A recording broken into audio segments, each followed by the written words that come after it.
Today's call was an open session for you as the participants to decide the topics we'll discuss, taking into consideration some of the Tegels that have come about, as well as some of the emails from OET, and finally also the other webinars that we've had throughout the end of June and into July.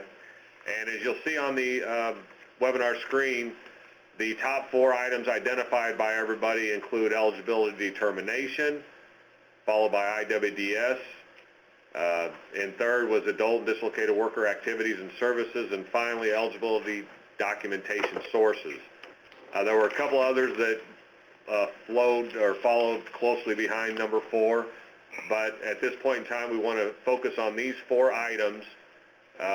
We've got Jim Potts, Neely Schlosser are going to handle the majority of the discussion. And what we're going to do with these 4 topics is give about 20 minutes to each if necessary. We'll let our presenters, Jim and Neely, provide the information they feel necessary based on changes that have occurred in the last week or so. Once they've completed their presentation part of it, we will then open up the lines for the question and answers that you people have that have requested these as the top 4. As always, please be mindful of everybody on the call, so if you have to mute your phones, we provide the method to do that utilizing the pound key. It's again on the screen as well to inform you how to do that. If you have to put us on hold, please only do so if you do not have background noise, music, what have you, messages. We will keep the phone lines open for everybody unless there's a disruption. We have the ability to disconnect any or at least mute any of the lines that is providing that disruption.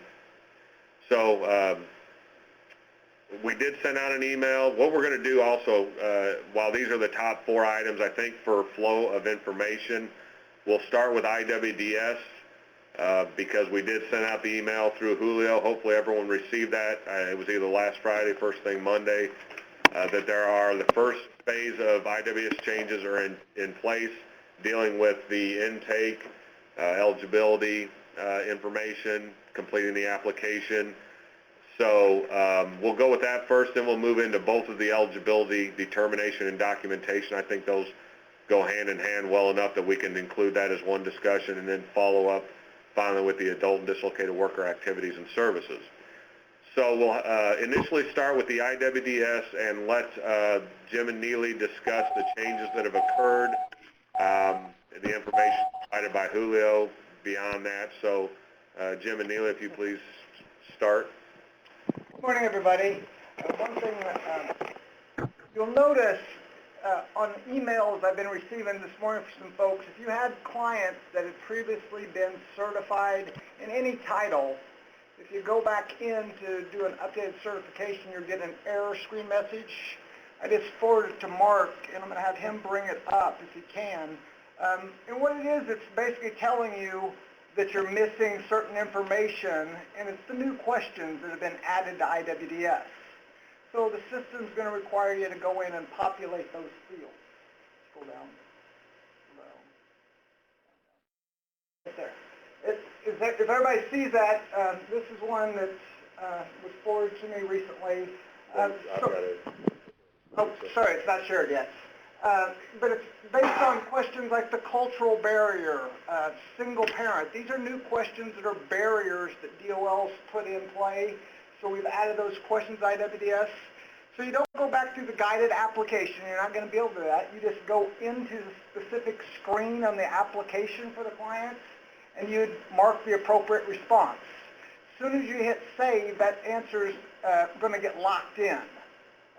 For the first one, cultural barrier, that's actually not a eligibility-driven criteria, but it's considered a portion of adult barriers. DOL has about 14 of them that they're going to be tracking, and that cultural barrier is one of those. English language learner, it's on the characteristics barrier screen again. You just populate what's your appropriate response. That does have eligibility implications. If you put a yes to that for an adult client or yes to that for a youth client, that's going to basically make them basic skills deficient. And that's a new field.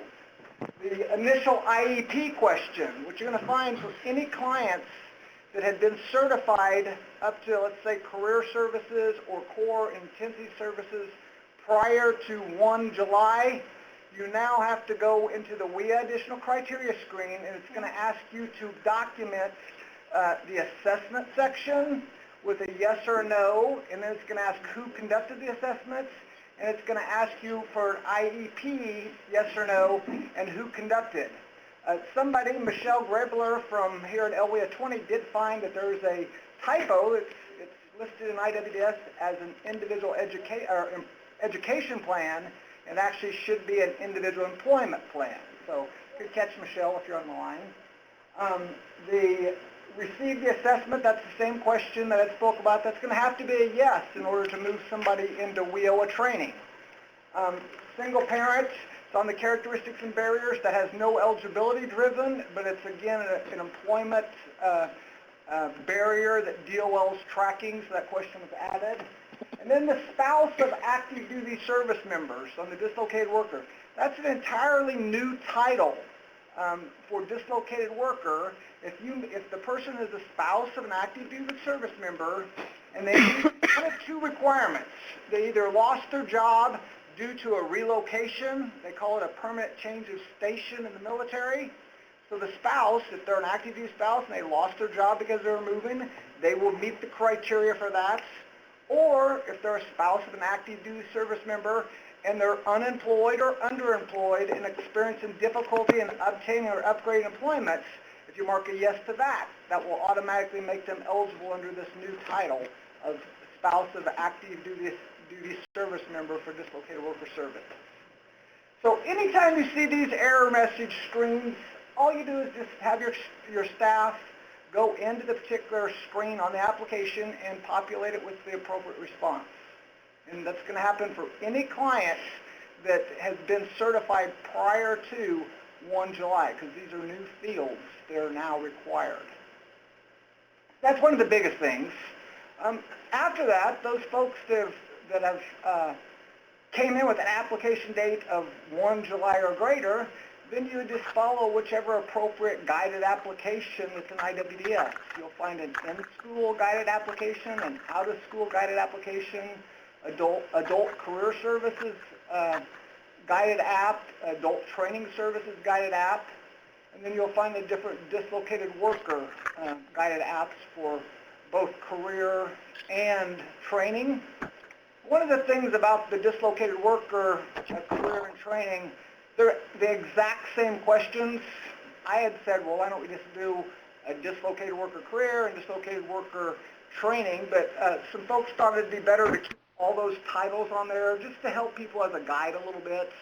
But all the eligibility is tied to those responses of the different questions on the dislocated worker.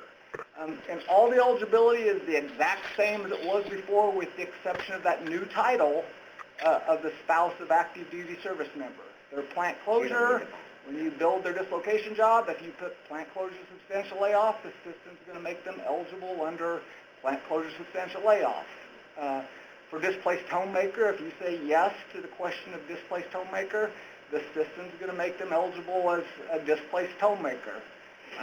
For unlikely return, they still have to meet the same requirements of a dislocation job. They have to be on unemployment or exhausted their unemployment or meet tenure, and then meet one of the characteristics for requires additional assistance, or a dislocation job is low growth or declining industry, or they've been unemployed at least 6 months with 1 month of job search. So those criteria are the exact same as they were before. Now moving to the adult title, you now have the adult, a priority program of basic skills deficient. So if you build your application for your adult clients, and he or she is at 8.9 or below on either the math or reading tests, you'll notice they're determined eligible as adult basic skills deficient for career services. If you completed the guided application for the training services and you've marked yes to the appropriate responses on the WIOA additional criteria screen, they'll be qualified as adults basic skills deficient for training services. Also, if you mark yes, if they're not basic skills deficient, but you mark yes to that English language learner, the system's going to make them qualified under adult basic skills deficient. So that's the big changes for the adult title. The youth titles where the most changes are, especially out-of-school youth. Very few out-of-school youth now are required to meet low-income requirements. If they just have one of the barriers, they're automatically eligible. And that's a lot of old school. They're like, how can that be? That's impossible. No, that's how it is. So if you meet the barriers of not attending school as defined, school dropouts, when age of compulsory attendance, but has not attended school for at least the most recent completed school year calendar quarter. If you're a parent or pregnant, or if you're a subject to the juvenile or adult justice system, if you have a disability, if you're a runaway, or if you're marked as a foster child, or you're marked as aged out of foster care, or marked as homeless, all those are going to be automatically qualified without any other information needed. There's nothing on food stamps that has to be supported or approved, nothing on low-income calculations. There's nothing on anything else to support the eligibility other than approving that barrier that you chose or barriers. There is, under the out-of-school, there's two barriers that if a client doesn't meet any others, if they meet the barrier of they have a high school diploma or of its equivalent and they're basic skills deficient or an English language learner, then they do have to meet low income requirements. And this is for an out-of-school youth. And then the other one that requires low income from out of school is the youth needing assistance. That was a barrier that's always been out there for youth eligibility. It's supported by a local policy. Your local area determines who meets the criteria that's outlined in the youth needing assistance. But for older youth, in youth needing assistance, that is something you're going to have to support low income qualifications for. Now we'll move to in-school youth. Basically, in-school youth is very similar to what school was before, or what the traditional youth. You have to be low income, and you have to have one of the barriers outlined. For the in-school youth, and knowing that they now have to have, or they're all going to have to be low income, there is some new criteria for low income. If you're on food stamps, that's now an automatic low income qualification factor. If you live in a high poverty area zone, that's an automatic low income qualifier. And then you have your traditional ways that's always been low income, which is food stamps. There is a change though. Before food stamps, you had to be a member of a food stamp household, which meant you had to be on the food stamp printouts. The definition under WIOA for food stamps is you have to be part of the family. So you don't have to necessarily have that individual show up on the printout because it's no longer based on the food stamp household, it's based on family. You still have for cash welfare, so TANF, SSI, which is supplemental security income, refugee assistance grants, if you mark yes to those are a form of cash welfare. Those are automatic low-income qualifiers. A new criteria under that, in the past, under WIA, you had to be currently on the cash welfare to meet the requirements. Under the WIOA law for cash welfare, it's either currently or within the last 6 months. So that's a good thing. A little more flexibility. And then you still have the family income calculation. That hasn't changed. Some of the things that have changed, it's not out in policy yet, but the updated includable or excludable income, there's a few new choices for excludables. But for right now, you would use the same guidance that's been in the Appendix G of the Eligibility Policy Manual, the old, until that new guidelines for included, excluded income is put out. The last one, family of one due to a disability, still the same requirements. If an individual has a disability and his or her own income meets the low income requirements, but their family is over the income guidelines, then you can qualify the individual as a family of one due to disability. Again, these are only for the in-school. The out-of-school, you only need to worry about the low income if they meet those two barriers of high school diploma or equivalent in basic skills deficient or youth need assistance. For in-school, you have to, all of them have to meet one of the low-income guidelines. There is a 5% window for both youth, both the in-school and out-of-school. But the out-of-school, if you think about it, be very, very limited because the majority of the out-of-school do not have to meet low income. So the only two, the youth need assistance and that other one, high school graduate or equivalent that are basic skills deficient or English language learner. But that was a real quick down and dirty of the majority of the changes that you'd see in IWDS and kind of an overview quickly of the changes for eligibility for the different programs. There is going to be some new documentation choices, of course, because we have new titles. So some of them, it's been bannered out, how do you prove English language learner? So policy has a definition for it, and our choices for documentation are going to be results for an authorized assessment or an applicant statement. So that's the two choices. So again, if you mark yes to a client, for an English language learner, the adult client is going to be termed basic skills deficient, and a youth client, that's going to be a barrier like basic skills deficient. And then the other one, the food stamps, again, food stamps is always for in-school youth. It's not based like on, not food stamps, the free lunches. It's only for in-school youth. So you're not looking to make an adult qualified based on their kid getting in-school free or reduced lunches. It's only going to be for your in-school youth client. And you're going to have to support that he or she is getting the school lunches. So whatever documentation you can capture from the school, I would think would be the most logical. So that's something that's a little bit different. The high poverty area, I'm going to rely on policy. And Matt Hillen's done a lot of work on that. So I'll rely on those folks to address the criteria of low income for the high poverty areas. Because that's kind of out of my ballywick at this point. Yeah. Well, Matt's done a lot of research on it. And Matt's got a lot of really good information. I don't know how it's going to come out in policy. Again, I'll let Mark to speak to that. But I just won't even expand on it this time. So now I'll answer some questions. You answered the first one from Carol. Kathy's got a second question, Jim, on out-of-school youth. The question for some of those that maybe didn't log into the webinar but are just joining by phone, it says if an out-of-school youth wants to go to college but doesn't have a barrier, must that youth be income eligible?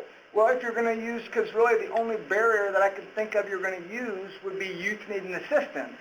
So that is a barrier, and again, it would be based on your local policy on whatever the characteristics and criteria your local policy determines.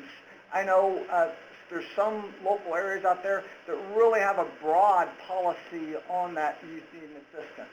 If the individual hasn't had a job, or if they are underemployed, or if they're if they're one grade below basics, or one grade below equivalent. So if they on their assessment test, maybe they scored an 11th grade, but they're a high school graduate. Well, that's one grade below where they should be. So you have, each local area has a lot of flexibility on what they want to make that the barrier criteria for youth needing assistance. So that would be your latitude for somebody that has none of the other identified barriers, but for those individuals, they are going to have to meet one of the low-income qualification factors in order to get services under WIOA, out-of-school youth. Jim, are there any, with the email that was sent by Julio stating that the IWDS was eligible, I know that what that means now is that they can start entering the WIOA clients, correct? Whereas we had told them previously in the prior email and notice that they should not. So can you speak to anything that they should be aware of now that they can start entering clients? Just the same as always, you always want to search customers because you want to find out if that individual's in there. So when you're starting out, let's just pretend everybody has one of them paper applications that we're filling out. So the first thing you're going to do is search customers. You're going to find out if the person's in there. If they're not in there, you add the customer. You get them at the customer level. Then you go to list application. You create a new application. Your choice, if it's dated after 7/1, it's going to be a WIO application. That's your only choice. And then you would just hit next till you get the guided application, and you'd want to follow whichever guided application is appropriate for the client. It's going to ask you all the questions necessary. In some instances, it might ask you questions you don't even need. Like for the adult application, you'll notice now in the guided application, it's going to ask you for test scores. Well, if you're bringing an adult in and he or she is not going to get the certification due to basic skills deficient, they're low income, for instance, maybe you're not testing them at that time because maybe they're not going to be going into training, so you don't need to test. But it is going to show up as a guided application because there is that eligibility criteria of adult basic skills deficient. So another question that came up last week that I think is a great question is if you got a client and he or she are qualified both as low income, and this is an adult client, and as basic skills deficient. So what should they certify them as? Myself, until other guidance come out, I would want to certify them in each of those programs just because it lists more of the barriers for your clients. So if anybody's looking on the outside, they're going to say, wow, this individual is both certified as basic skills deficient and low income, so more than likely it's going to probably take a lot more work to get that gentleman or lady to full-time self-sustaining employment. So to me, every time a client meets one of those criteria, I would recommend certifying them just to take credit for where they're at in the position of life. You're not required to, though. The system will let you just certify as adults and move on, or excuse me, adult low income or adult basic skills deficient. To reiterate what we've mentioned in previous webinars, for the barriers, we don't have performance guidance yet, but we do understand that the WIO Act allows that performance can be adjusted based on the number of barriers a local area might have. So that's another reason why you want to identify as many barriers as possible. We don't know how that's going to look as far as when it comes out in Tegels or further guidance in the final regulations. But we do want to emphasize that you want to identify as many barriers as possible so that you can get credit for those. When performance does come out, we want to be able to identify those on a report. So please, even though Jim said shown his reasons for doing that and needing only one reason to determine someone eligible based on a barrier, identify as many as possible. We've got a couple other questions. If a youth is attending college summer semester and needs assistance, is this considered in-school or an out-of-school youth? Everything, how your in-school, out-of-school is determined, it's all based off the education status screen. If you mark yes to attending school, the system's going to make them an in-school youth, with one exception. That would be if an individual has a high school diploma or an equivalent or higher, and he or she is basic skills deficient. If they're in school, or marked as yes to attending school, and they meet that criteria of either basic skills deficient or an English language learner, the system will make them out of school. But if they're in school and you mark yes to in school on the education status screen, that client's going to be quantified as an in-school youth. We still have to have some discussions with the education system as well as internally, and we're going to include some local areas in that discussion to determine this full definition of what in-school means, what attending school means. Those terms are not defined in WIOA. We know what an in-school youth, I shouldn't say not in-school youth is, but whether they're attending school or not, because it leaves it up to the school districts and the state by the governor to determine those definitions, but we need to figure out exactly what that means in Illinois. So bear with us on that. It's just some pretty detailed discussions. Matt Hillen, our youth manager, I guess, he's been looking into this and is still trying to find some pretty detailed definitions for that, and those just aren't available at this time. So we will get that information as soon as possible once we do have some consensus on how we can define that. Carol has asked, how are we to write an individual employment plan? We'll follow after. I missed Marines, but we'll get back to Marines. How do we write an individual employment plan for someone 16 or 17 that has no idea what they want to do after high school? Well, it's really back, and if we're saying that on the youth, we want to go back to this ISS, Individual Service Strategy for the youth. They wouldn't have to have the IEP. So if our system's making an IEP requirement for a youth, it's incorrect. We'll have to fix that. So, David, could you take a note on that, please? Yeah. I didn't think we had that criteria tied in IWDS for an ISS or an IEP for a youth.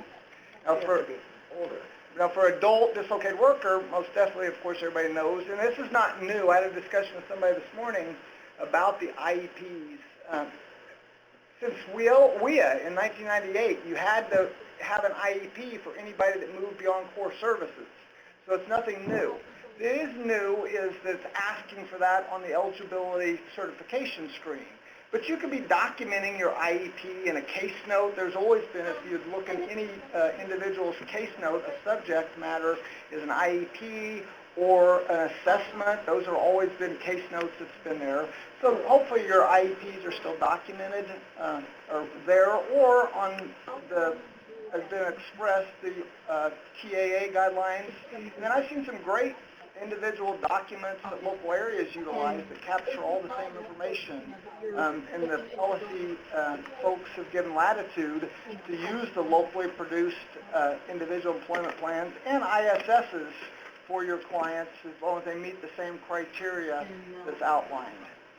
But again, for youth, I don't think it's a requirement, at least I think it's ISS, at least that's what it should be. Okay, Maureen had a question on if for the clients prior to 7-1, how to populate some fields to certify for training. The assumption is they will need to obtain documentation if the answers are yes. Also for assessments that were completed prior to 7-1, will they be expected to complete the WIOA IEP or is the WIA assessment acceptable? First, to start with that, make sure you're ensuring that a customer that was WIA, that you're considering WIA, was determined such prior to 7-1. Their eligibility determination was made prior to 7-1. If it was not done before 7-1, then you do have to consider them as being eligible under WIOA and all of that entails, including the IEP. If they were determined eligible prior to 7-1, then the WIA assessments, the need for IEP or lack of need apply depending on how that, the WIA Act indicated that. I can't tell you what you're seeing in IWDS though. You're going to get an error message and it's going to have you say yes, you've completed the IEP and yes, you've completed the assessment, and by whom, even for somebody that's prior to 6:30, that's within the WIOA additional criteria, but it won't show up on your eligibility certification for training prior to 7-1. If you do somebody at 6:30 that's a dislocated worker or an adult, you'll notice your drop downs. You're not required to choose the assessment and IEP for those that are being certified for training prior to 6:30, prior to 7-1. Those 7-1 and greater, that's on the eligibility on the certification for either the adult training titles or the dislocated worker training titles. You will have to specify the yes to IEP and yes who has done it. Somebody at the local area, a provider, a partner, and then there's one other choice. I can't think of the top of my head. There was another question I'd seen up there about a recommendation for doing the guided applications, whether you should do career or training services. You know you're putting your person in training, I would add the training. The only difference you'll find between those two guided apps, if you say yes to the training one, it's going to include every question in the career one, except it adds the WIOA criteria. So you could really just, WIOA additional criteria. So you could really just mark the one for training services because it's going to include everything that was listed under the career services. Pam's asking if there's no definition of in-school. I need to correct myself on that. It's not the definition of in-school we're worried about. It's attending school, which may sound like the same thing. But WIOA, the way they stated it is it's dependent on the state's definition of attending school, and that is dependent in Illinois on the definition per school, basically. Each school, you know, it's done by quarters, or some schools don't do quarters, so that's what we're having to sort through, is how we're going to define this based on how our schools operate in Illinois, and that's why we need to include the education system to help us define that. There may be a point where there is some leeway for local boards to assist in defining that further, but the state has to define the initial point of what we consider attending school, and then we'll have to, you know, decide after that whether there's any flexibility at the local level to go further with that definition. My guess is if the state defines it, a local area wouldn't want to necessarily go any further on it and make it even more restrictive on what somebody attending school is or is not. So please bear with us on that. We're going to continue to apologize as much for lack of information as ETA as much as the process itself for getting all of these partners together around all of our normal daily operations, and we're doing this as best we can to get everybody together and as quickly as possible, and we'll share information soon after we get that and have decisions made. Hey, Mark. Yeah. This is Julie Courtney. What about community colleges? If we've got an older young adult that's 20, and were we looking at what the definition would be at the community colleges if they're attending school? Because I know a lot of this has to do with the K through the grade high school. But what do we do for community college? I don't know that at the community college, university levels, it's much of a question. I think if you're attending school, you're attending school. I think that's pretty clear, and I would imagine there's the ability to kind of disallow the summer session that if you're not in school during the summer, possibly. But I don't even know that, because they may want to assume that someone should be going to school full time all year round. But again, I think it's clear during the normal semester of a university or a community college, and even possibly the private training, those private providers, that they're obviously attending a school in that regard, some training, if that's considered school, what have you. But I think it is that high school level and those alternative schools that are the biggest question here that we have to get consensus on when we're defining what attending school is. Okay. To piggyback off of your question, Julia, I think hopefully I'm heading where you're speaking about, but let's say a young man or a woman has to take some remedial math or remedial English classes to even get up to college level. That's, to me, one that should still be considered not in college, because they can't get in college because they have to take these remedial classes. So that's something I think that we should get clarification and guidance on, because I could see that happening a lot. Especially in summer. We have our college got our out-of-school youth contract, and we're trying to figure out how do we recruit for this. So that's why I was trying to figure out what do I tell them when they're starting to look. So they should use their definition of what this attending school, from what we know right now. I'm going to let Mark answer that one, because that's not mine. Yeah, I really think, Julie, we probably spoke to the level of information we have. That the more we talk, I think the more we confuse we make others, as well we'll as just go with their definition then. Yeah, so I think we just need to wait and see what those discussions can come up with. I'm trying to scroll back through. We had a question on assessments and if the TABE is still allowable. Carol said, Jim, do you know? I assume we haven't changed the assessment. No, it's all the same. Testing. Yeah, there hasn't been anything added to the assessment choices nor taken away that I'm aware of the different assessment math and reading tests. The only thing I heard is that I think they were getting rid of work keys, but that's not confirmed yet. So. Okay, then finally, have we answered questions about, that was, okay, so I think we've discussed quite a bit on the IWDS changes. Obviously, there's quite a few more changes that need to be made. This at least allows the career planners to start entering those paper applications, start taking them directly into the IWS system if they don't want to do a paper application.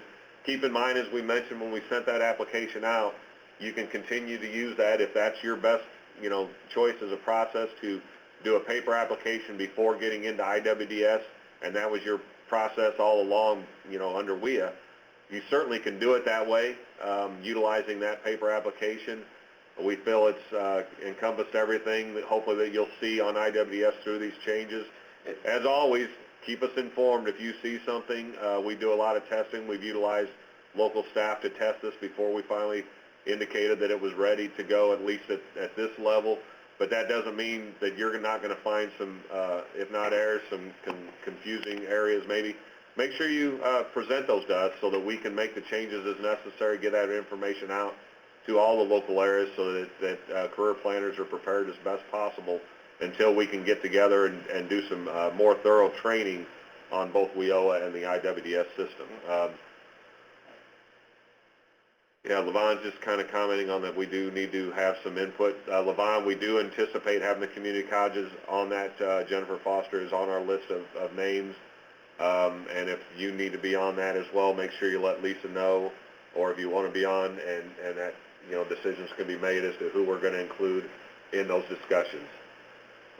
Carol, again, For youth, it should be ISS, Individual Service Strategy, because it gets a little confusing with youth, because IEPs that for high school make folks could have a disability, and they're documented with their individual education plan.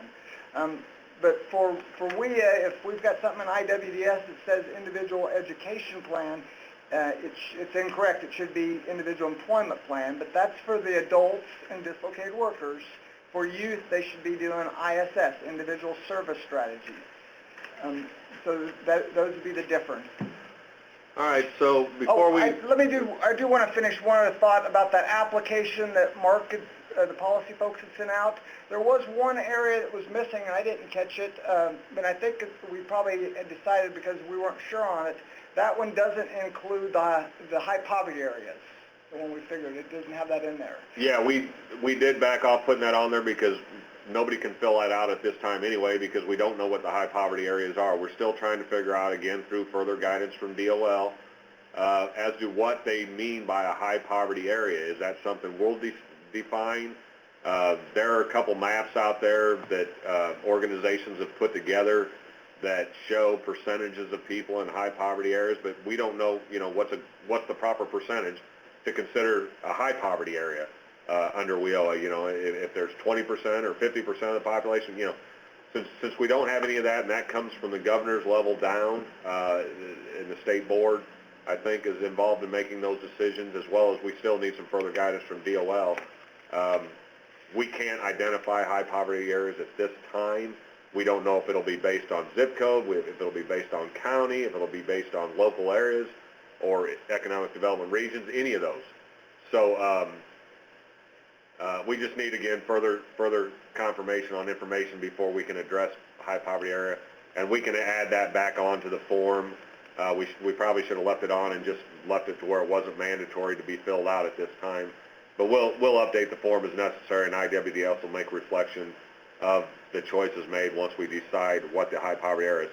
Ultimately, what we'd like to have is a map on Illinois WorkNet that someone can put a zip code in as they're completing, information, and the zip code would tell them automatically, or in IWDS, I should say, not Illinois WorkNet, but when you enter their address, it would automatically identify that they're in a high poverty area or not, so that career planners do not have to make that decision, don't have to have a map in front of them or a list of zip codes or however, and it can be ever flowing. It could change annually as those poverty areas change. So, that's ultimately how we think it should work through IWDS, but until we have the defining information as to what a high poverty area is, we haven't identified any of those.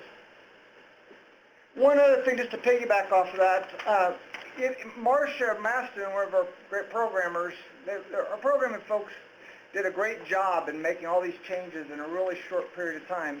So as Mark had mentioned, if you do find anything that's maybe a typo, especially the documentation choices, if something's out there, just let us know and we'll get it fixed.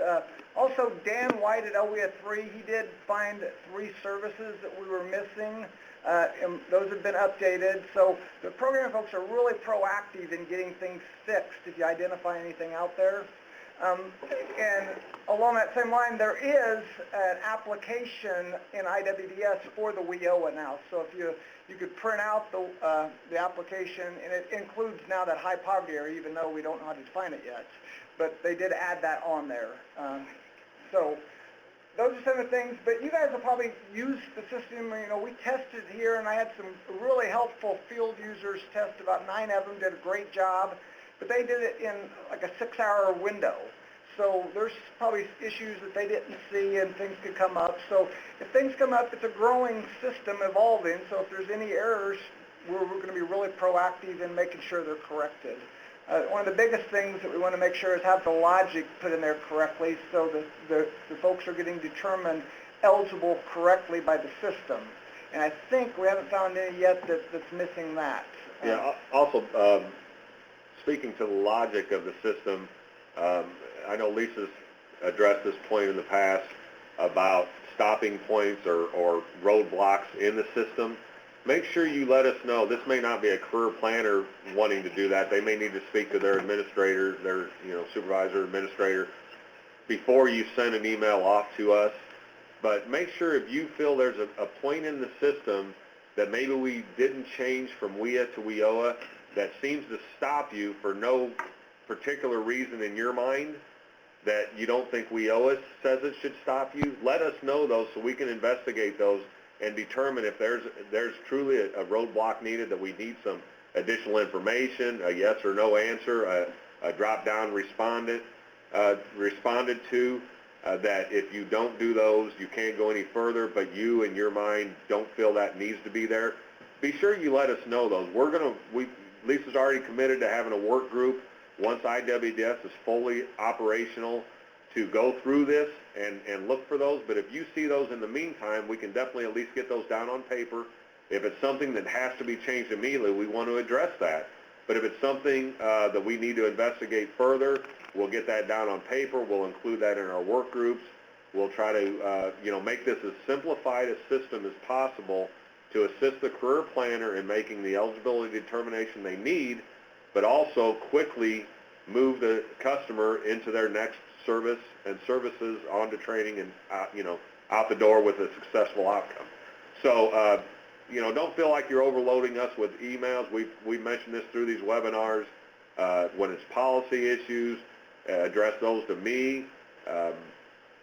I'd rather be overloaded with emails and things that we decide that it's a negative in the sense of we're not going to make a change, as opposed to people just holding back thinking somebody else will address that, somebody else will bring that up, and nobody brings it up, and then we don't know about something.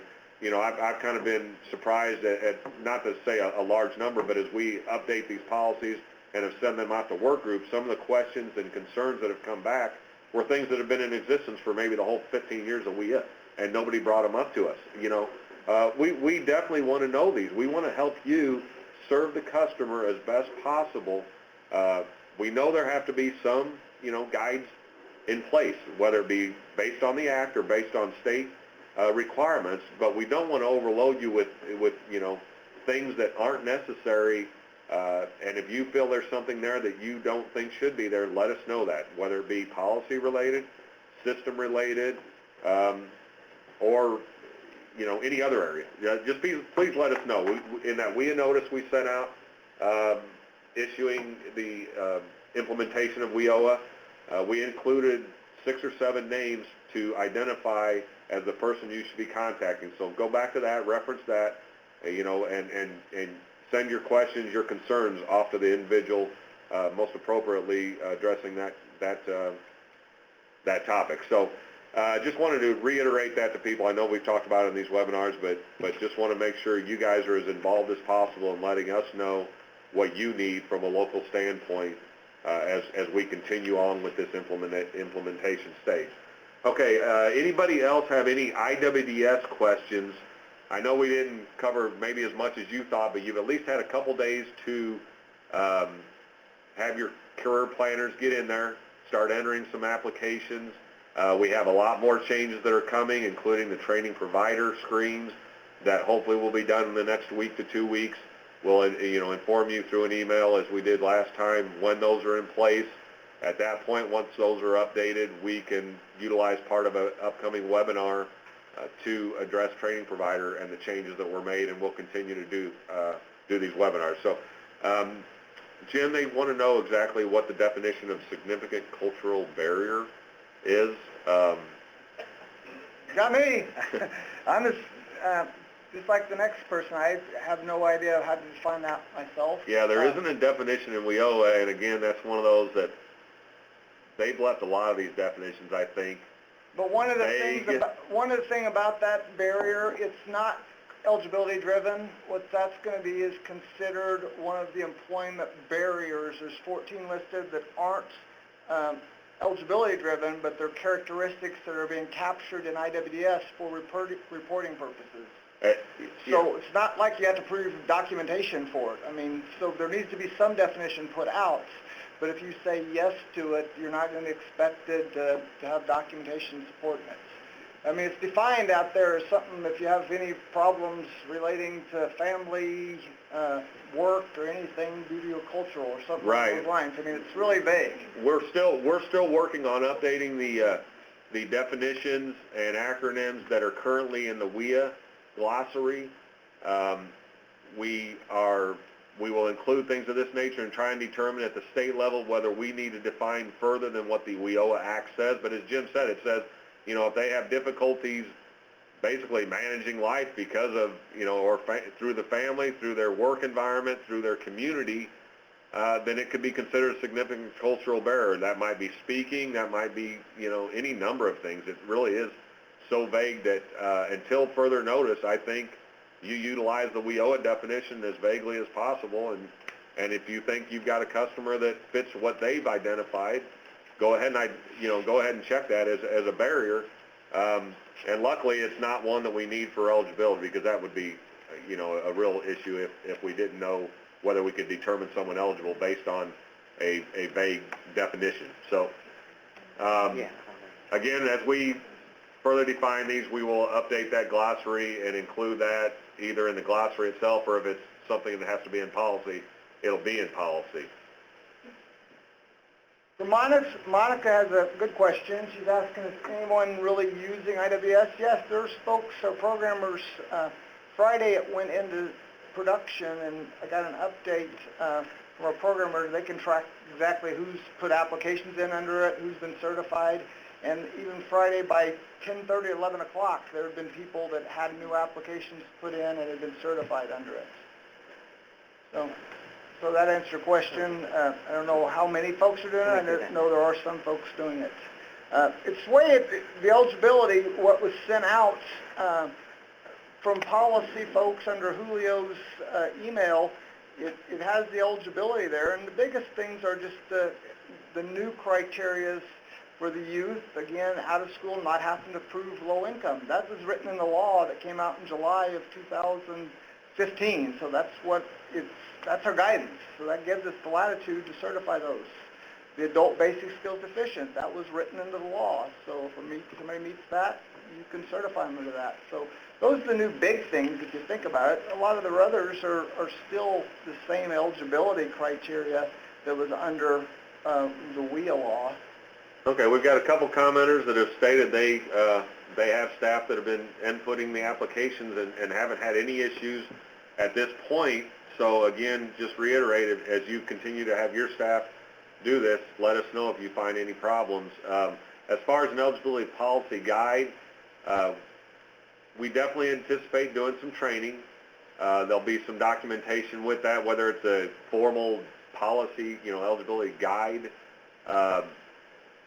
We don't know what that's going to look like, but the training will encompass IWDS and the eligibility and that. So, we're waiting to do that until, I'll take over talking when Mark puts his password in there.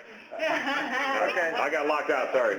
We're back. But anyway, we definitely will be doing training, and, you know, that'll be done through webinars and in-person training as we determine necessary for all the local areas.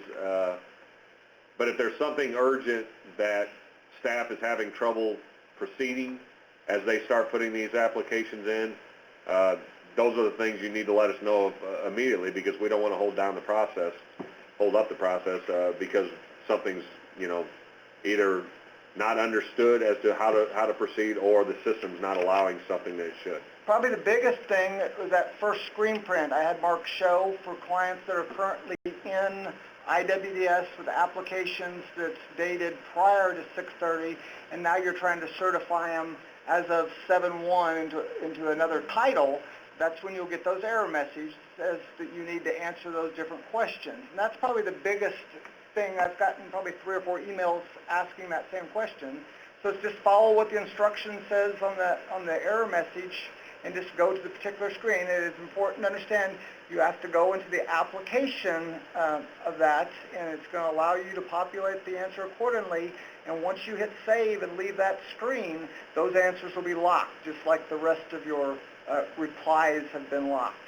A lot of them aren't going to be that much eligibility driven. The exception, that spouse of a veteran, that's if you mark yes to spouse of a veteran and then yes to either A or B of the subset questions below that, that's eligibility driven, and your client's going to be qualified. So those of you that work like in LWIA 1, where you have Great Lakes Naval Center or base, and those who work around Belleville, LWIA 24, or not LWIA, but whatever our new pronunciation, those are, you know, every single spouse of a veteran that doesn't have a job are eligible for WIA dislocated, or WIOA dislocated worker under that criteria.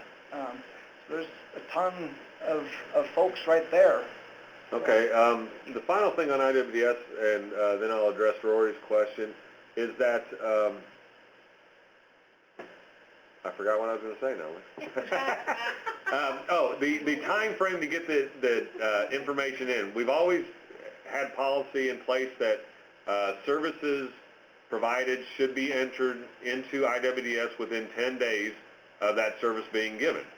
As we mentioned in the notice, because of the delay in getting IWDS going for all of the WIOA services and changes, we will provide some kind of guidance as to when that time frame can be extended to. Since this is only one of a phase of changes of implementation to IWDS, we aren't prepared to give that time frame yet.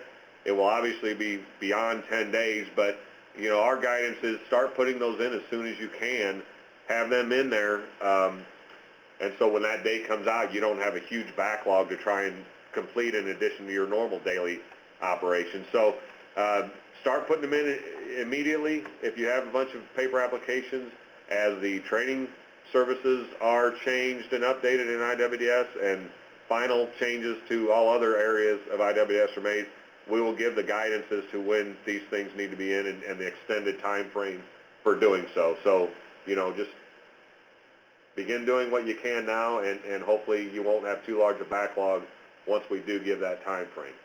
We can't determine it until we know exactly when the last changes are in place to know how much there might be a backlog at that point in time. So Rory's asking about documentation. We're going to go ahead and move into that. Jim's given a lot of eligibility determination. I think the determination and documentation kind of go together. So our next discussion, if we don't have any further IWDS questions, are that we will be giving information on the documentation. We're trying to finalize that hopefully in the next few days. I'm going to sit down with Jim here in the next day or two and try and get that finalized. He can speak to some of the changes. You know, there weren't a whole lot of, I don't think, documentation changes from those that were already in WIA, but Jim can maybe mention some of those from that are changed in WIOA and the additional documentation that we're going to allow or have a need for in order to back up that determination. So we'll move on to documentation and determination together, Jim. One of the things for documentation, the only document you have right now, and is the old eligibility policy manual, Appendix F. That lists all the acceptable documentation choices for WIA. So that's still relevant with the exception that things have been added to that, and a few were taken away. And you'll notice they're in the drop-down menus. So when you determine eligibility on a client, you're going to utilize the drop-down menu and you'll see your documentation choices. So again, there's a few new ones for the new barriers, but like the barrier of free school lunch, it's going to say is documentation from a school supporting free lunch or something along those lines. The English language learner, it's going to say an assessment or documentation supporting why the person meets this criteria. I mean, it's really a lot kind of on you for those, the English language learner. There is some good news. I think it's good news. You'll notice all of our documentation choices for authorized to work are dated. Every time I do training, it had old information. Well, we've gotten some new documentation from the state to our north that houses the Green Bay Packers, and they had a really good, useful tool of updated, authorized to work in the United States documentation choices. So we've got a write-up, and that's going to be coming out, and to me it makes a lot more sense because a lot of our old choices for authorized to work are just that. They're old choices based on 2002 policy. So when those new ones get implemented, you'll notice that they're more accurate, reflecting of the current documentation choices that are really out there in the real world for authorized to work. So I'm pretty excited about that. One of the things that's the same for authorized to work, and I always want to make sure to pass on to folks, if you have somebody who is here on an INS card, if there's another word for it, a better word, substitute that. If he or she is on an INS card, you would use no other choice of documentation besides that INS card because that supports everything. So if you say, well, it's got on here pay records I can use, well, if that individual is on an INS card and you know that that's about to expire or did expire and you put them in with pay records, well, you're shooting yourself in the foot because when it comes time to exit this client, you want him or her to be able to get a job.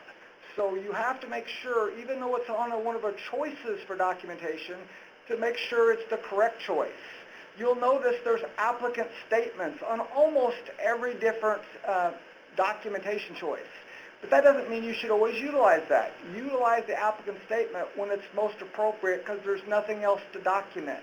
And I'll use the example of pay.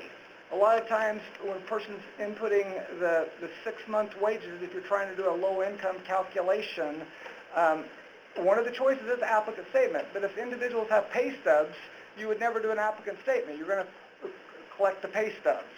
So your applicant statement's always the last case scenario if you can't have anything else that can support the eligibility. So keep those things in mind, and that's been the same way all along. It always has. So the listing that you see of choices, just because it's on there, it don't mean it's the most appropriate. So you want to make sure staff understand that. It's not about getting somebody in the program. It's about these people getting through the program and having successful outcomes. Because I've had numerous times when people contact me and they've put people in under authorized to work and they used a documentation choice and now the person can't work. And it was really known up front that they didn't meet that eligibility criteria. So take note of that and please pass that on to your staff. And I really reiterate that a lot during training. It's really, really important not to think about the short term of getting them in the program. All of our concerns is about can this person be successful and can they go out and get a job when we help them get through all the services. So Yeah, one thing I've noticed lately, Jim, is people are selecting something, but that's not the exact document that's in the file.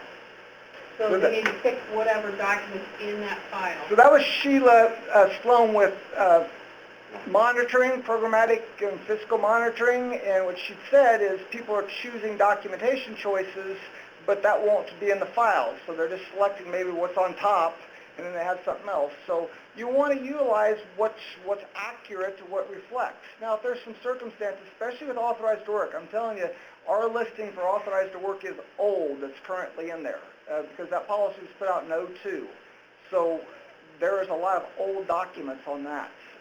The new one that's going to come out will have much more updated, but I think what she's talking about a lot of times is public assistance screens is what Sheila's brought over to me sometimes. They'll It kick makes sense. back when there's really a letter Yeah. in the file from the So- agency. So utilize just reinforce to your staff to utilize the correct document that they have that supports whichever criteria you've chose. But again, applicant statement, even though it's on the list for everything, it doesn't mean you just do applicant statement for everything, only when it's the last case scenario, or it would just cause undue burden and would hold up the process. That's why it's there. I mean, you think about an applicant statement for an individual, let's say somebody who's going to be a family of one due to a disability, and we got the documentation to support his or her disability, and they have never worked before. Well, that's where an applicant statement is a perfect choice for income. This individual has not held a job in the last 6 months, because that's the income you're capturing, so that makes sense to do that. But if he or she would have worked, of course, you would have captured the pay stub. So that's just a little quick overview, and that's not hopefully new information to folks. What we'll do with this is if after we complete this table, and I can't commit to this, but what I'm going to try and say is if IWDS is not updated to include all these documentation sources, but you know it should be accepted, you should utilize the case notes to identify some other, and I don't know if maybe, Jim, maybe you can answer, if the only option available because it's not on the list yet, but it's acceptable, is self-attestation or customer statement. Identify that, but the case note should say they provided something that we know is allowed now, even though IWS has not been able to get updated by the time. I think we'll have the table done before IWDS can reflect all of it, obviously, because they were going to take that table to determine the drop-down menus. And then, if at all possible, we'll try to share that table of documentation sources prior to the actual policy being issued so that you can start working off of it. It'll be an attachment to a policy. We're very close to getting these eligibility policies out. We had the discussions back in late June, I think, is when we had the webinar on policy related to eligibility. So it may come out at the same time, but if we get the table done and the policy's not quite ready, we'll try to share that if it's allowed. Somebody had a question on the line? Well, back to what Mark was stating, if it's not on the list, that makes perfect sense to me. And the monitors, they're not like crazy and say, we're out to get you because you put self-attestation. If something's not there, that's when you utilize that case note and say, for authorized to work, now one of the choices is whatever the circumstance is, and you do a good case note, that tells what you're doing, and it makes perfect sense, and Sheila or the other monitor would look at that, and then they'd say, yes, that makes sense. So if they had a question, they'd run it past me, but it's all, what it's about is making sure that you can support the circumstance of what the client is. That's the biggest thing, is being able to support it and know that the individual you've put in, that even if it's not on that list, you have that documentation that can support his or her eligibility. So, but hopefully everything's there. Again, the only thing right now that shouldn't be there is the new choices for authorized to work in the United States. Everything else should be updated. There's actually a few things that are still on there that you wouldn't want to choose, and the reason why they had to stay there is because of the programmers. They've been used in the past for choices, so if they would remove it, it messes up the logic and it takes them off. And I'll give you the example of that. For somebody going into training, in-demand occupation, really the only acceptable documentation other than for OJT would be the demand occupation list. Well, you have 4 choices on there right now. One almost says the same thing. It's demand occupation list or the locals list. But those are in there, but it also says you can use a statement from the employer and a statement from training provider, I think it says. But you wouldn't want to use those. You'd only want to use the demand occupation list. And again, that's the exception also if somebody's going to OJT. Somebody will ask that question, well, they're not on the demand occupation. Well, then that's what you'll have to address and then put a case note in stating this person's in OJT, so he or she wouldn't be on that demand occupation list. So those are the little things that you just have to address during the transition period. But a good case note saves a ton of questions. I mean, that's what the first place, everybody that's going to monitor or look at your files, if they're confused a little bit, they go right to those case notes. And they just look around the dates of when that was happening, and they look for a case note that addresses that circumstance. So Yeah. Then we'll get ready to move on to adult dislocated worker activities and services. In response to Pam's question, this session, we did record last week's session, but we've been taking notes through all of these webinars. They're getting reviewed as far as like a Q&A and just an information document. They're being put onto Illinois WorkNet under the WIOA implementation site. Some of those are still in review, so they may not be there quite yet. However, this one for certain is being recorded because we know that WIA 7 staff weren't able to participate today because they've got their all-day or two-day some kind of training session going on, and so nobody from WIA 7 that I know of is being here. We will put a link to that recording. I don't know how that looks. I'll have to talk with Illinois WorkNet staff to see how that actually looks as far as if it's just a normal web link that takes you to some site. I've seen the recordings before in past webinars, and basically what it is you log into it as if you're getting into the webinar. You don't have any control of what's going on, but it looks exactly like what you see today. You hear exactly what we're hearing today. So the telephone is connected to the actual chat pod that's going along through the webinar. So we'll let everybody know when that's available and on the site for you to send maybe staff that weren't able to attend today. You want clarification in your mind, you heard something that maybe you weren't sure about, so you can go back and look at it or review it again, either be the chat pod question or the audio portion of it. And then one final question, speaking of case notes, do monitors appreciate emails copied into a case note? I've seen that, and sometimes that is nice because we can see the communication that's been going on. You don't have to do it, but yeah, that is nice. I've seen it before. Okay, Carol, one last one, then we need to move on for time purposes to adult dislocated worker. Is there anything we need to do to make sure the WIA enrollees are grandfathered in, or will that be automatic? That's automatic. WIA, you're just going to go in and start entering their information. If they're already in the system, you could have been entering some of their services all along. We had indicated that in our webinar.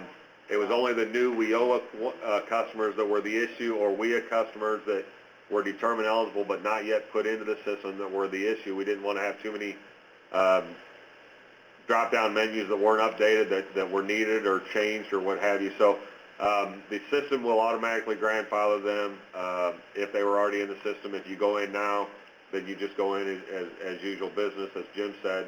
And so far, we don't have anyone have any troubles that have worked with the system the last couple of days, so hopefully we can continue that excellent record of no issues. So with that, if you have additional questions. Oh, I do have one issue I wanted to let everybody know, and it kind of looks funky. On the out-of-school youth, if your case or career planners check certain things, you'll notice that sometimes it's making you give duplicate documentation. Most often it shows up is the recipient of a secondary diploma. And the reason why it has a lot of different ands or ors logic within that, so a lot of times it's going to ask you for that recipient of the secondary diploma if the client's been titled that way, but it won't have any eligibility underneath it.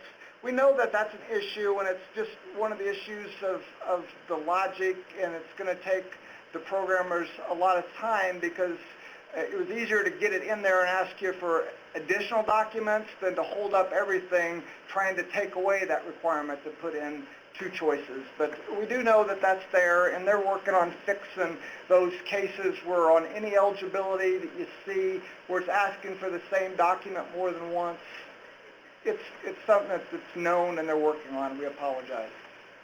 Okay, for adult dislocated worker activities and services, we're not really addressing training in this one. We're speaking of the career services and any questions that people had. We had a particular or a specific line item on training that was not identified as one of the top 4 of people's concerns at this time. Again, we'll be issuing training policies in the next few weeks. And at that point in time, obviously, we anticipate additional questions will come up so we can address those in a further, a future webinar.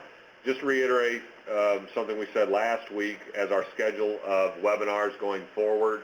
Next week, we're not going to have a webinar, so please don't have your staff log in and wait thinking we're going to be logging in with you. We're taking the week off to kind of regroup and get some of these policies out that we've been hashing out back and forth with our staff, with KEB, try and get those out the door, and then we've got some tentative ideas what we want to address in August once we start these webinars back up. But again, next week we will not be having a webinar, so please inform all of your staff of that. So IWDS, and kind of tying it into the adult dislocated worker activities and services, IWDS has been updated to identify all of those services, or some of those, or how, I'll let Neely speak of that, and I've got a document I'm going to bring over for everyone to look at, or information, I should say, not an First, actual I document. want to address Chris's question about Wonderlit Gain. It was my understanding that we were not going to be able to use it after July 1st. I'll contact DOL to make sure today, Chris, and I'll get an answer back to you. Mark just brought this document up.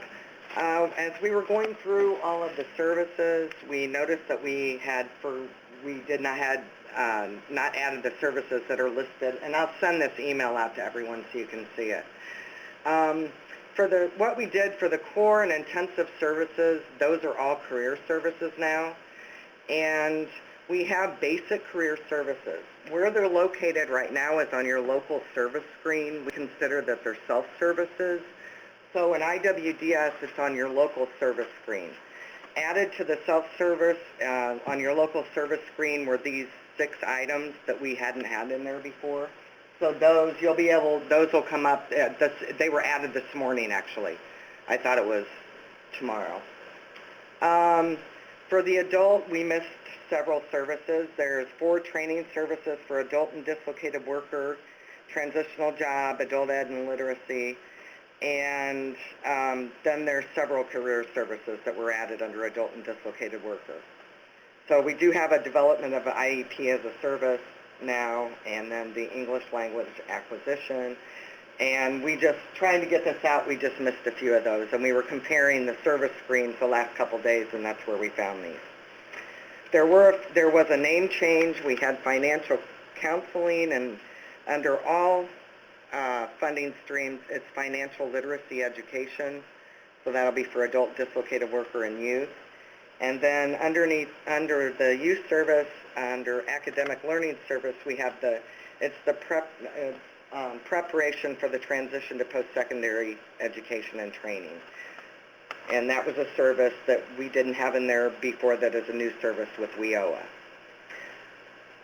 So all of the core and intensive services has been transferred to career services. The career services that are not on your local service screen, we consider individualized career services, and that's something that you need with staff assistance. The basic career services are on your local service screen in IWDS. Just keep in mind, if it's an individualized service, the customer has to have been determined eligible as a WIOA customer in order to receive that because of the staff assistance.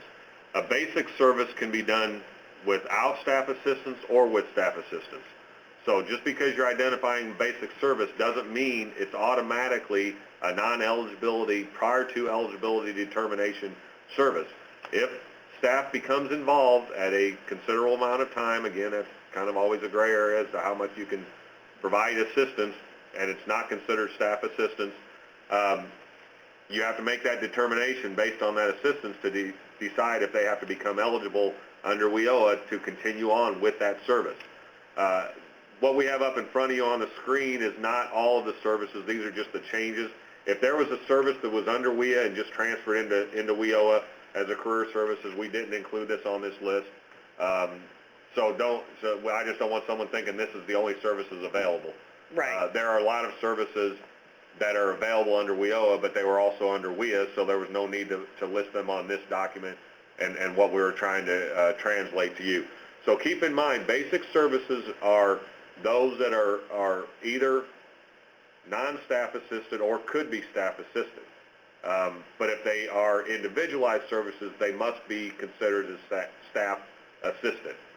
So again, you make that determination only on the basic ones, whether they need to be qualified as eligible so that you can provide the assistance they need from a staff standpoint. Brenda has a comment. Brenda, yes, I have a list of all the services available under all the funding streams. They're either identified as training or career service, and then our self-service list that I can send out to everyone. How does that, just because we sent a services table out to everyone in the WIA notice, WIOA notice when we issued that for implementation, how does that list you're going to provide relate to that, or is that what you're talking about, that table? Well, what are you talking about? The table of services, we have this right here. These are the services that are in IWDS. So Okay. there's probably extra services that have been transferred over that can be offered, and it's under each funding stream.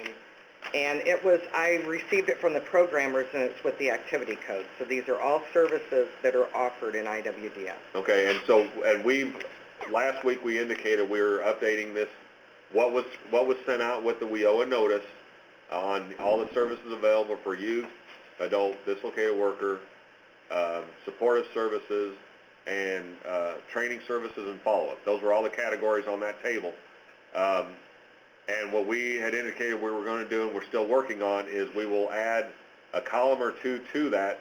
The first one we know we'll add is to take the lengthy 1 to 2 sentence description of what a service was, each individual service, and translate what you'll see in IWDS. So what you see in front of you is the shortened version of what you will see on IWDS. What you saw on that table previously was the lengthy version that came out of the Act. There may be a need and reason to go ahead and put all these codes on there too. So we may go ahead and add that to that IWDS column, the code, so that you'll be able to match up exactly what WIOA services from the Act and NPRM are translated into IWDS. Rory's saying, yes, it's the attachment C from the WIA notice 1501, I think, NOT 01. Attachment D was the checklist that the career planners were supposed to be using as a paper opportunity to document services until IWDS was updated. Again, that's a document just like the eligibility application that they can continue to use in the future if they want to do a paper type intake as opposed to getting into the system immediately as they're dealing with their customer at that point in time. So we will update that and get a change 2 of that document out to everyone as soon as we complete that. We've had to wait until we get all these services from our programming staff to know exactly what we're going to translate some of those prior WIA services into. So hopefully that'll come out soon. I think it'll be very helpful. Your career planners can match that up, exactly what they're seeing, and hopefully we won't have any incorrectly selected services because we'll know what each of these are. We really didn't have any other presentation information on adult or dislocated services, so at this time we can open it up to questions that people might have relating to career services. And if we have any time at the end, we were going to try to keep this one today down to an hour and a half so everyone can get out. So if we've got about 10 more minutes. If anyone has questions on the actual services, please voice them over the phone or type them into the chat pod and we'll address them.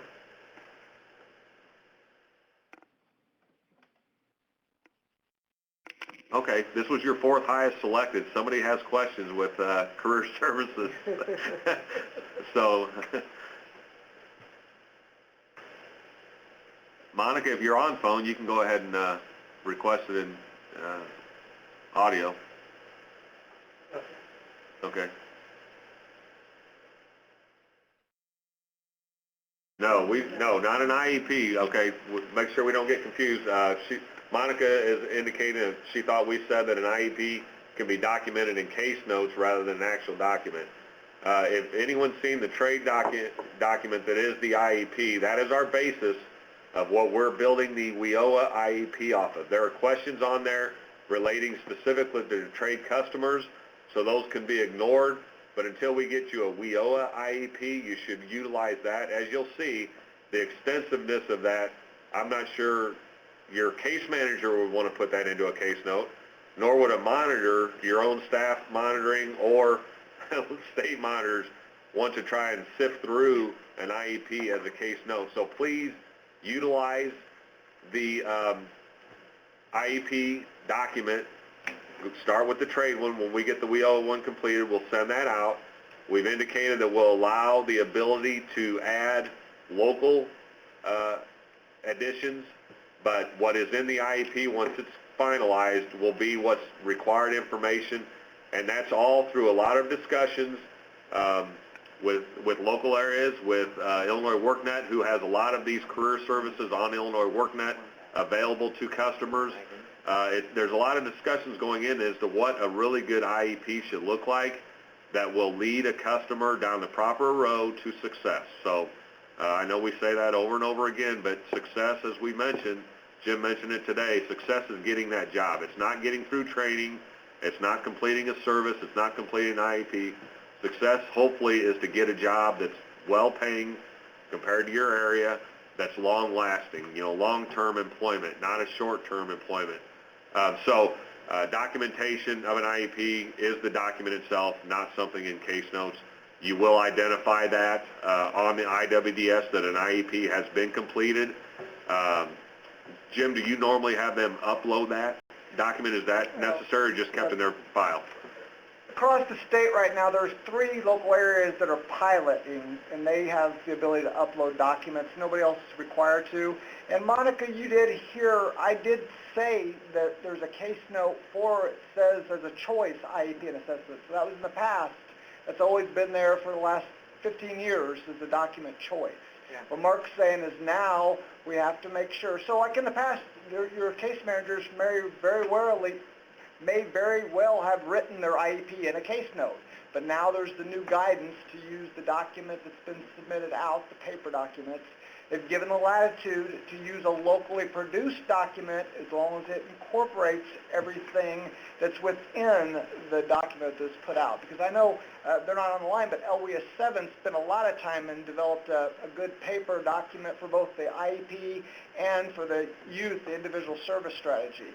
So I'm sure other local areas have a lot of those. But no, it's not required to upload it unless you're at one of the pilot LWIAs that are utilizing the upload capabilities. Now you still can.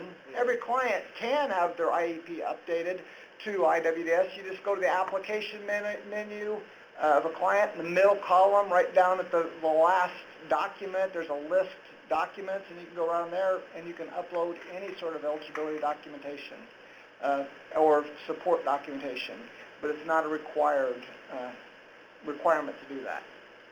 All right, and Steve said yes. At this point, just reiterate, we are using the trade IEP for all adults and dislocated workers.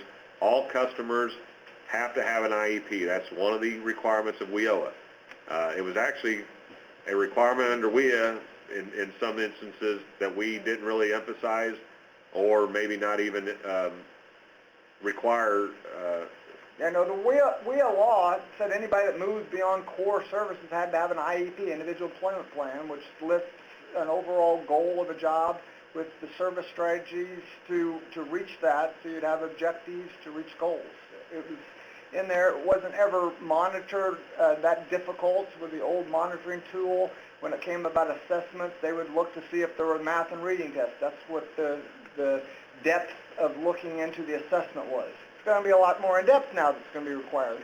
But the career planners out there, they've been doing assessments and IEPs. It's probably just a matter of now having to maybe document it better. And there's some folks that do a great job already. But it's what you're going to need is basically your services needed to reach that long-term goal. It needs to be thought out all the way through, and they can be changed, of course. You know, somebody's going to come in with an initial goal, and maybe there'll be roadblocks that come up, and the IEP has to be adjusted. So, and this is, again, it's been around for ever since the WHEEL law was written, that you had to have the IEP once you moved beyond a 10th. So now, in order to go into training services, you have to have the IEP.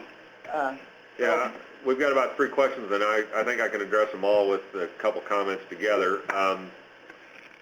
What we mean by the IEP and being locked down and the questions that will be asked in IWDS related to an IEP, we're going to require certain questions be asked at a state level. Those can't be changed. We're going to provide you a document. We will allow for you to use your own document or update our document to include local questions that you might want to ask. However, it needs to look like our document. This is a monitoring issue. If we have 100 questions, and that may be exaggerating, I know those IEPs are pretty long, it may not be exaggerating.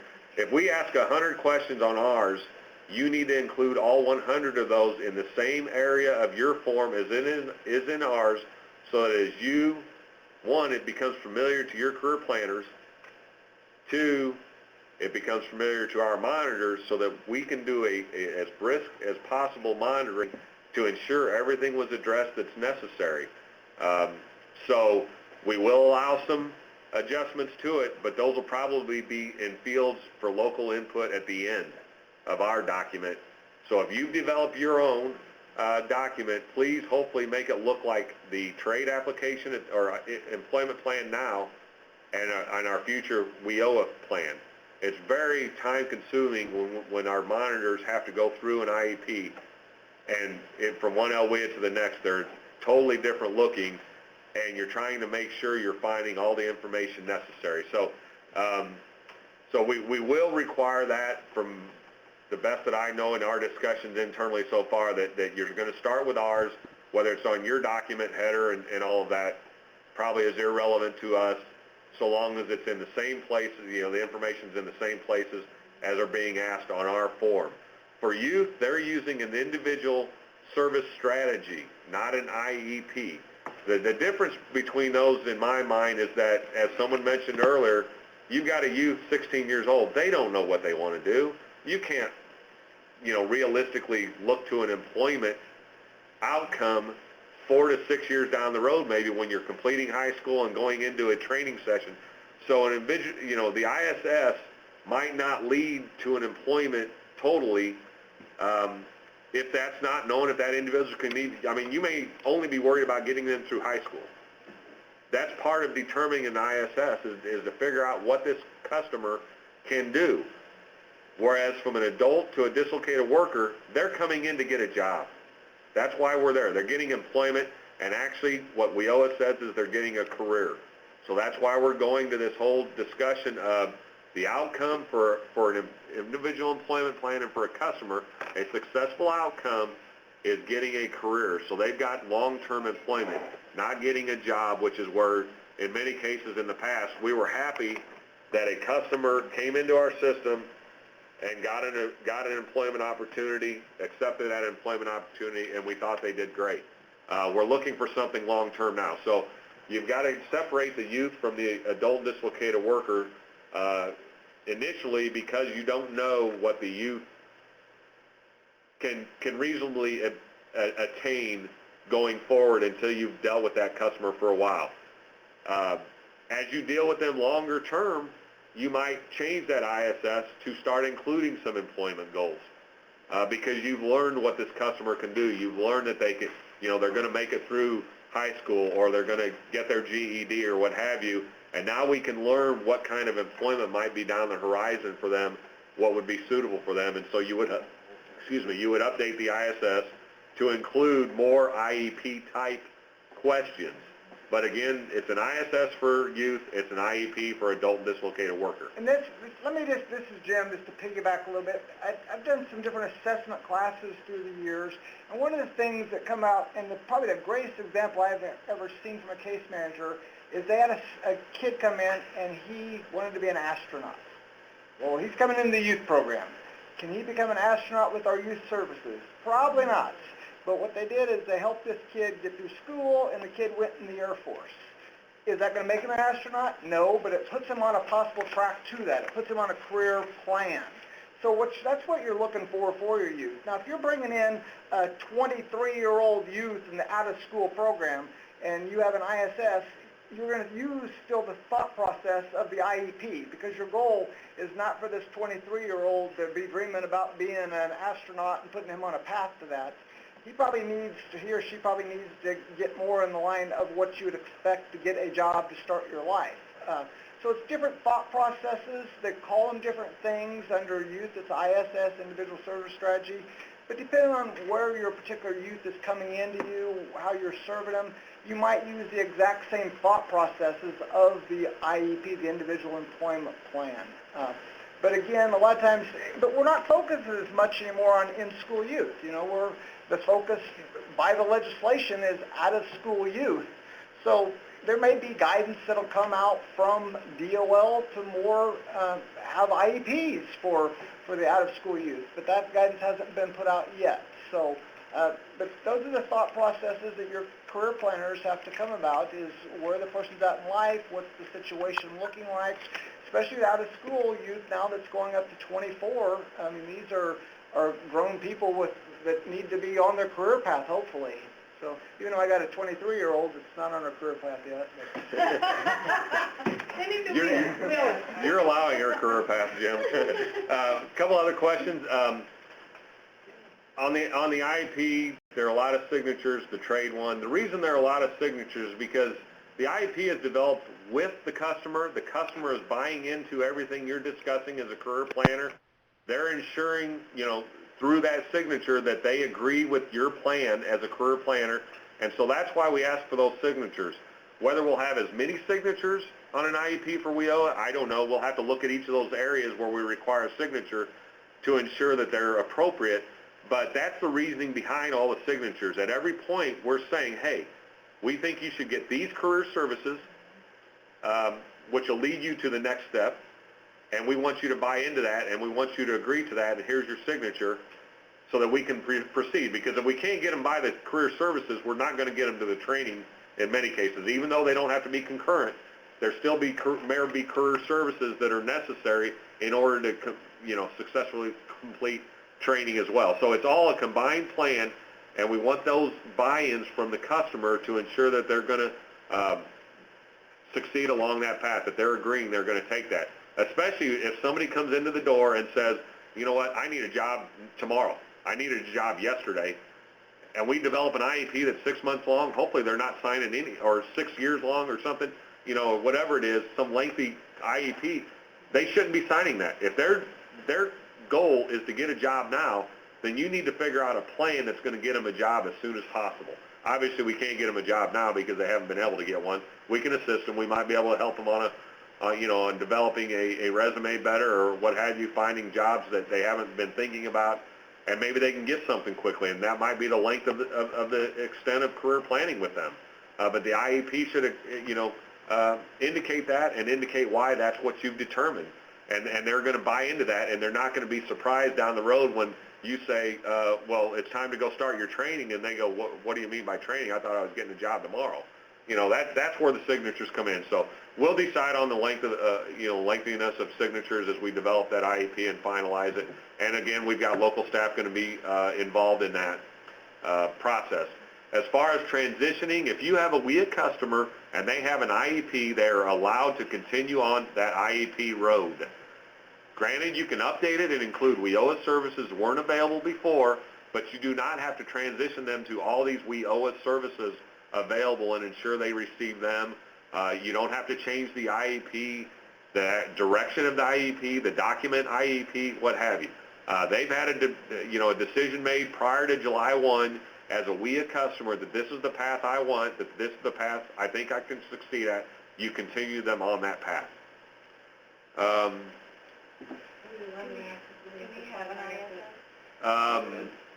Someone asked, can we provide a sample ISS? I don't know that we have one.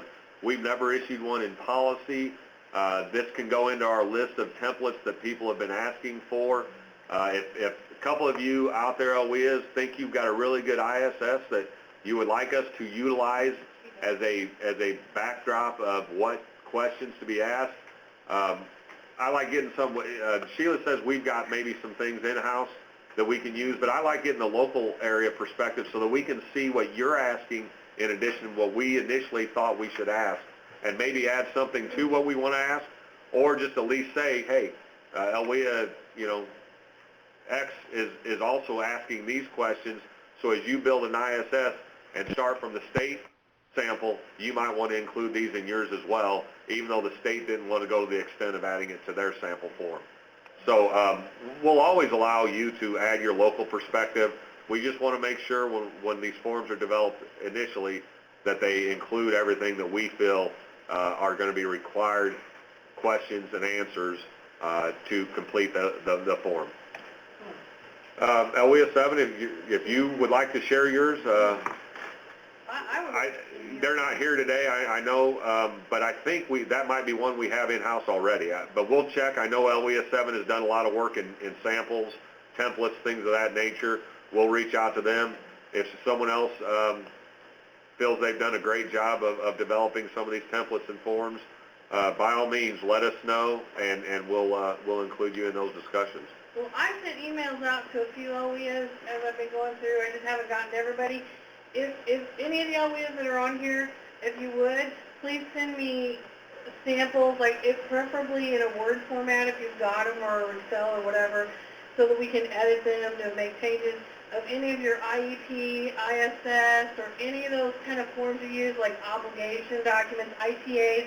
Send them to me, because I'm gathering those all from the OEAs, so we can kind of have an idea of some good ones and, pieces that we want to use from all the various ones, and we can develop a really good form out of all of them. It goes back to the monitoring issue for Sheila and the others that do monitoring. If we get 22 OEAs send us their form and they all look 22 different ways, that's another reason why we want to develop kind of a standard form so that people can look at it and see the majority of the information is contained on the form. It's in the same kind of area of the form.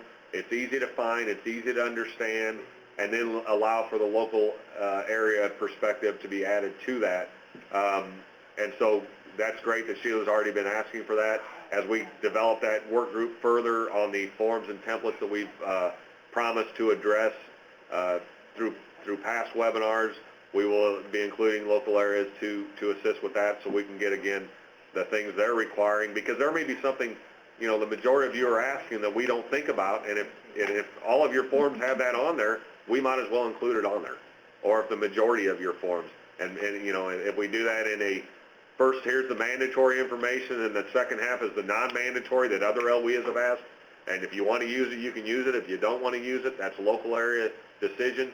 Maybe we develop a form that way. So, we've got a lot of ways to go with this. We definitely want to help address this. We can reach out to other states, national as well, and look at their forms that are available to see if we can utilize the information and the the layout of those as well. So definitely it's a group effort. That's why going back to starting these webinars, we're trying to get some input from the local areas. Most of this has been from the workforce Title 1B perspective. But we are going to have involvement from other agency partners as those discussions allow. Obviously, we all know those discussions are ongoing, and I don't know that they're to the point where we include them any further than allowing them to participate in these webinars. But we might address more specific issues from the other partners at later webinars starting in August, depending on how far, again, we can go with our discussions as a interagency team continues on. We've got another comment. The ISIS has to be a proper paper form in addition. I would, you know, you're going to have the paper form. You've got to document somewhere on IWS that you have that. So whether that's a drop-down menu that says I have an ISS, which indicates, you know, it's there, I don't know what more you add as a case note if it's a drop-down menu item that says I have this. But if you feel there's additional information you want to add, utilize the case notes. I think at times in talking with local areas monitors, I think there's in some areas, instances where there's not enough case noting, more than there's too much case noting. So keep that in mind. Obviously, we don't want to see books of information that's really not relevant to what, you know, what we're doing with a customer in a case note, but the more information you can provide, the better it is for the monitor to ensure you've done a admirable job in, you know, leading these customers through their journey, you know. Well, and this is Jim, just to piggyback for youth, it's always been under the WIA and now WIA, you had to do the ISS on every single client right up front. There was no, back when WIA, you had choices. If you were just having somebody registered as an adult poor or adult dislocated worker, you weren't required to have the IEP. You did once you moved to intensive. Well, every youth has to have an ISS. So that's the same requirement that has been in the past, and it's the same requirement now. You are correct. That's back when, as what Monica talked about, one of the choices for your drop-down menu is an ISS. Right now, the state is not giving you guidance on ISS. So to me, if you haven't gotten guidance, you would utilize what you've been doing in the past. But just be forewarned, I think the monitors are going to be looking at it a lot more in depth than it's probably been looked at in the past. I mean, it's something that's always been in the legislation, and there's a ton of information where it says an ISS is supposed to encompass, and very few would do it on every client, and it's always been there, so maybe the difference is probably somebody's going to look at it a little more in depth, and then that more additional guidance will come out. But I don't think if you have a well-written ISS right now in the case notes, there's no need to transfer it over to a paper document because you have your completed ISS. If you don't have a well-written ISS for every youth, then how you want to make sure it's produced, I would get on that because it is for every youth client a requirement to have an ISS. So. All right. With that, are there any final questions on career services for the adult dislocated worker population before we finalize today's webinar?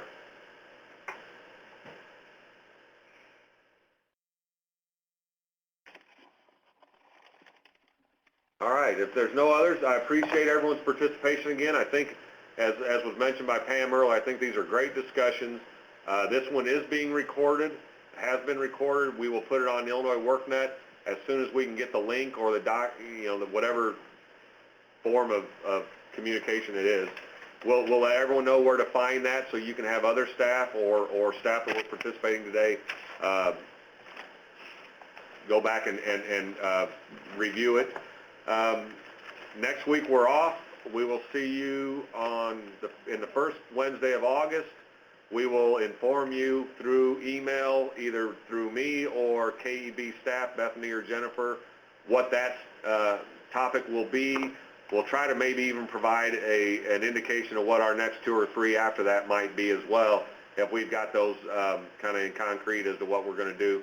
So please let us all know if you have any further questions beyond what we discussed today, and we will talk to you in a week, or 2 weeks, I'm sorry. Thank you very much.